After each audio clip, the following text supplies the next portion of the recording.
RTC depot కాడికి తీసుకుపోవడం ఏం పిచ్చా ఏమన్నా తలకాయ నొప్పి ఏమన్నా. అవును.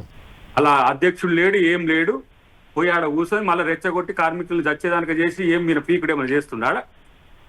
కేంద్ర ప్రభుత్వం ఇచ్చే గ్రాంట్స్ ఏమి ఇస్తున్నది రోడ్ ట్రాన్స్పోర్ట్ కు? ఊకే వీళ్ళకి కథలైనవి మొత్తం వీటికి వచ్చి రాజకీయాలు చేసుకోవడానికి. రెచ్చగొట్టే చేసి మక్కలిరిగి లోపల పడేయాలి.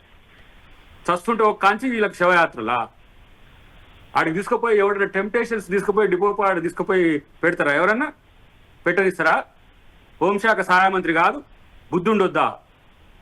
ఇవే కథలా చేసేయి. ఒకవైపు ఏమో చర్చలు జరుగుతుంటాయి, చర్చలలో సానుకూలంగా వస్తుంటాయి, వీళ్ళని రెచ్చగొడుతుంటారు. నాయకులా లేకపోతే కార్మికులను చంపే ఇట్లాంటి రెచ్చగొట్టే ఒక భక్షకులా అనేది ఆలోచించుకోవాలి కదా. ఇక్కడ ఎలాంటి డిమాండ్ ఉండే? ఇంత చిన్న డిమాండ్ ప్రభుత్వం పరిష్కరించలేదని చెప్పి ప్రచారం చేయడానికి చేస్తుండ్రా మీరు? పెట్టిండ్రు, బీజేపీలో వదిలిపెట్టిండ్రు.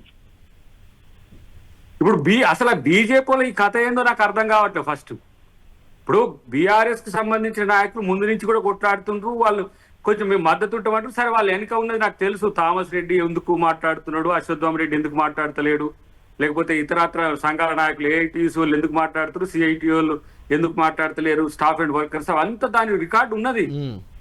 కానీ 3 రోజులకే ఇంత పెద్ద ఏంది మీకు అర్థం కావట్లేదు? 30 రోజులు చేసిన రోజు లేదు, 40, 52 రోజులు చేసిన లేదు, మాతో మాట్లాడతలేరు సంఘాల నాయకులు. మాకు తెలియని వల్ల దీంట్లోనే పోలోమని ఇప్పుడు నేను మిర్యాలగూడలో ఒక సంఘటన జరిగింది, మళ్ళీ భద్రాచలంలో ఒకటి జరిగింది. అవును. ఉద్యమ కార్యాచరణ ఎప్పుడు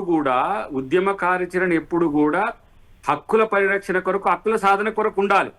కానీ ప్రొవోక్ చేసి రెచ్చగొట్టి, నేను అంటున్నా ఒక మాట, ఇప్పుడు పెట్రోల్ పోసుకున్నానికి అగ్గిపుల్ల అంటించుకోవాలంటే కూడా పెట్రోల్ పోసుకుంటే పెట్రోల్, కిరోసిన్ పోసుకుంటే కిరోసిన్, అగ్గిపెట్టే అది తడి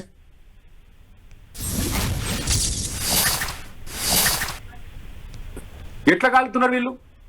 ఏంది కథ? ఎట్లా అసలు బాగా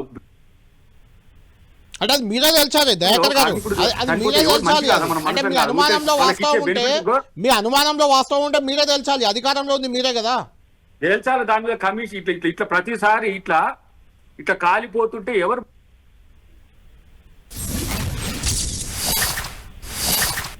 రైట్? దయాకర్ గారు మళ్ళీ వస్తాను మీ దగ్గరికి. ప్రభుత్వ హత్యనా?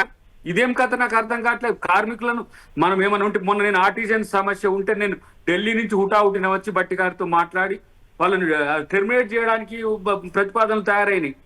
అది వాళ్ళు మన కార్మికులు ఉద్యమంలో వాళ్ళు ఎంత సీరియస్ గా పనిచేసారో శ్రీనివాస్ గౌడ్ గారికి తెలియదా? మాకు తెలియదా?